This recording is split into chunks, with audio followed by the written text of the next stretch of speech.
Hi guys, it's Simply Amanda. Thank you for joining me today. Today we are making sourdough bread. This is not your typical sourdough. This is the sourdough you mix up in a jar and let it sit out for several days. Again, I'm on a theme here lately with my baking using basic pantry ingredients. And the basic pantry ingredients in this jar right here you see would be water, yeast, sugar, and potato flakes, and you let it mix it up and you let it sit for several days. If you let it sit on your counter for 2 days at least and stir it consistently, you're going to have an amazing zingy bread. I can't even begin to explain the flavor. But right here, it's already sat for 2 days, and I just added 3/4 cup of sugar to it. I'm adding 1.5 cups of water to it, and I'm going to take this, stir it up, mix up really well, and then pour it into 4 cups of flour. The flour I used this time was unbleached all-purpose flour. I usually use bread flour. I'd use something different this time. I honestly cannot tell a difference. The recipe for this will be linked below exactly, but we're adding here I think that's a teaspoon. Like I said, recipe will be below. A teaspoon or so of salt to my flour. Like I said, 4 cups of flour. And I will also be adding to this 1/2 cup of oil. But first I need there goes my oil right here. But let's go ahead and pour in my sourdough starter. This is what's going to make your bread taste amazing. It really is. This is not your typical bread like you do with the bread machine.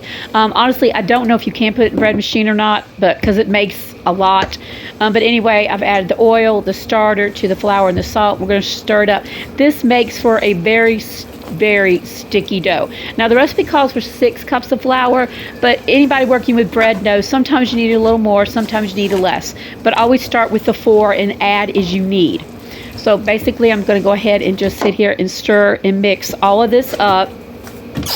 Going to try to do a little organizing my counters while I'm at it. Y'all, I just have not made bread in so long. It has been absolutely amazing. Really, it has been. It's been a blessing. Is what it's been. It's been a blessing.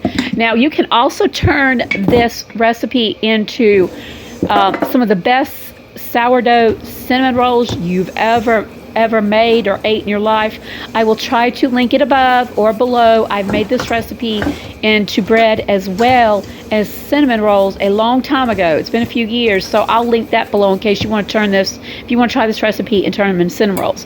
Okay, so now I've got everything mixed up. I just want to take my flour, go ahead and put it on the counter really good, because we're going to take this and see, if you look at it, you notice it's sticky, y'all. It is so sticky. But you don't want to add any more flour to it than you want to. You really don't. Go ahead and spray your pan, because you're going to be throwing that dough loaf back into it once you've mixed it up. Now, there's no particular time frame for mixing this. Like some people say you need to knead it 10 minutes, 15 minutes, whatever. Honestly, I've made this before and I have not kneaded it, but maybe once or twice, and just to kind of get everything incorporated, and it's been awesome. So here we are. I'm going to go ahead and mix it. I ended up kneading it for probably 10 minutes. No, yeah, I don't even think it was 10 minutes. I really don't. Just enough to get it all mixed in. And again, try not to add any more flour onto it. Don't want to do that. Don't want to add any more flour to it than I need to. You can also spray your counter with cooking oil, like the Pam spray or whatever. That works just as well. But I'm used to flour, so I'm going to take this and put it into my pan. Put it on in here. I'm going to go ahead and cover this up right now, set in a warm spot. So here's what she looks right now. She ought to double at least up to the top, probably within I don't know, it depends, but I'm going to say at least it's 6:30 now. I'm going to think by 12 o'clock it ought to be risen. So guys, here we are. I started this at what is it, about 6:30 this morning, and it's going on 8 o'clock at night. It's taken that long for it to rise. So let's go ahead and get her punched down. I usually do 3 loaves of bread. I'm going to go for 2, excuse me. I want to try to get 3, even though I don't think it will be as much, but I'm going to try to get 3 loaves out of this. So now, again, I'm going to add just a little bit of flour. You can use oil, whatever you're more comfortable with, just enough to keep it from sticking. And then we're going to pour this dough out. And like I said, I started that dough at 6:30 in the morning, and it's now 8 o'clock at night. This is a slow rise dough. This is not a fast one. Alright guys, so like I said, I'm going to try to make this into 3 loaves. And I honestly, if I were to measure it out, it would be better. But I figure if I make this a little bit oblong, this might work. I'm not sure. I'm going to have to dust that. See if I can get this as even as I can. Oh, I'm not sure. Okay, if this is going to be like what I'm wanting it to be. So there's one. And by the way, y'all, this is like an amazingly sticky dough. Yeah, it's like extremely sticky, but it's like amazing. It really is. So what I'm going to do is that's one. Here's one. And by the way, these little scrapers are like amazing. They work beautifully. They really work beautifully. So I'm going to take the first one. I'm trying to weigh them as best I can. So I know if they weigh about the same, they'll, I don't know, I've got a feeling this is not going to work the way I'm wanting it to as far as rising. I'm not sure. I think I may end up sticking with the 2. I'm not really sure. Well, I'm going to go ahead and just, we're going to go with 3. If they're small, that's fine. So I'm going to put that one in here. Okay, that one's in here. This one is going to go into here. And then that last one right here. Oh, this is going to be like, I already know this is going to be small. I doubt seriously that's going to rise how I'm wanting it to. But anyway, I'm just going to take this and press it down. My guess is it's going to take at least 12 hours, which is good because I'm doing this about 8 o'clock at night.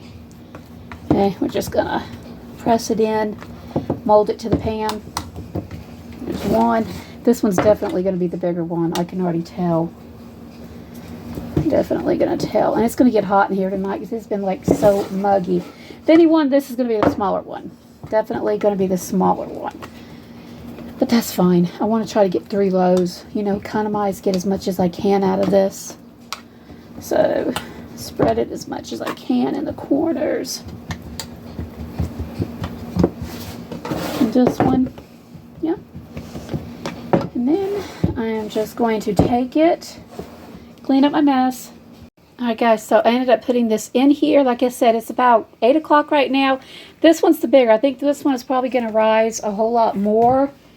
So I'm just going to take it and I'm going to put this cloth over it right here and just let it rise overnight. Trust me, it is extremely warm in here. Hopefully it'll rise at least by half. So we'll check it out in the morning. Alright guys, next morning it is 6:30 in the morning. She has rose beautifully. Oh my gosh, I can't wait to get in this oven. So let's go ahead and get this in the oven and see what she turns out like. Alright guys, got my bread fresh out of the oven. I think they all rose pretty much about the same height. This one's just a little bit bigger, but most of them are, oh y'all, nothing like fresh bread first thing in the morning.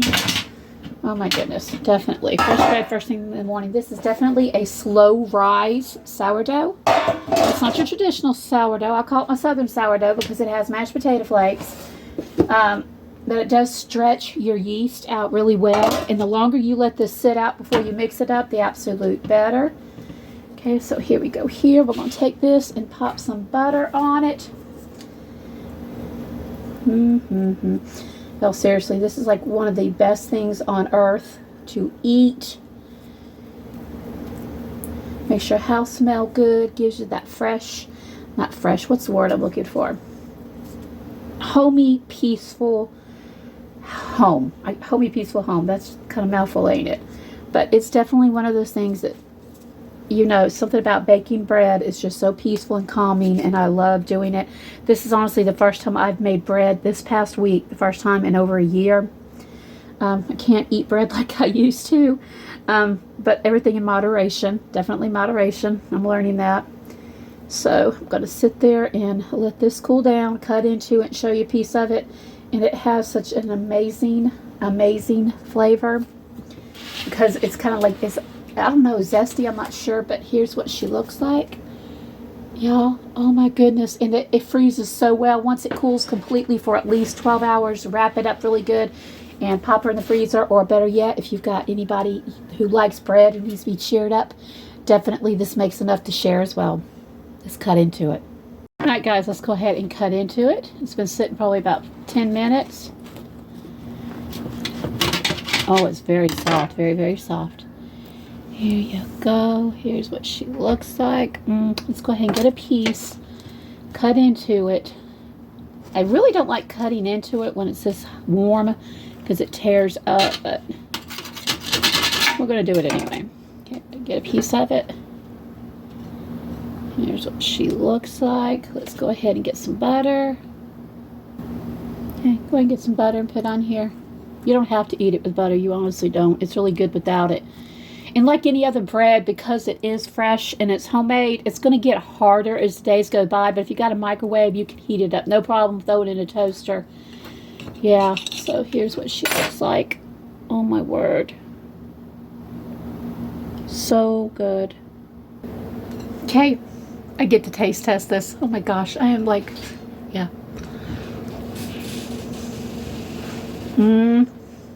This is good. It's got a very good zingy color. My daughter's looking at me like I'm nuts over here talking to the thing. Not the zingy color. It has a very zingy flavor because the more you leave this out to sit, the more you leave this out to sit in the jar, at least 2 days, the better the flavor is going to be. So you guys go out. Simple pantry ingredients. Addicting. You guys have a good day. Y'all, ain't nothing better than making your house smell this good this early in the morning. Next video. God bless.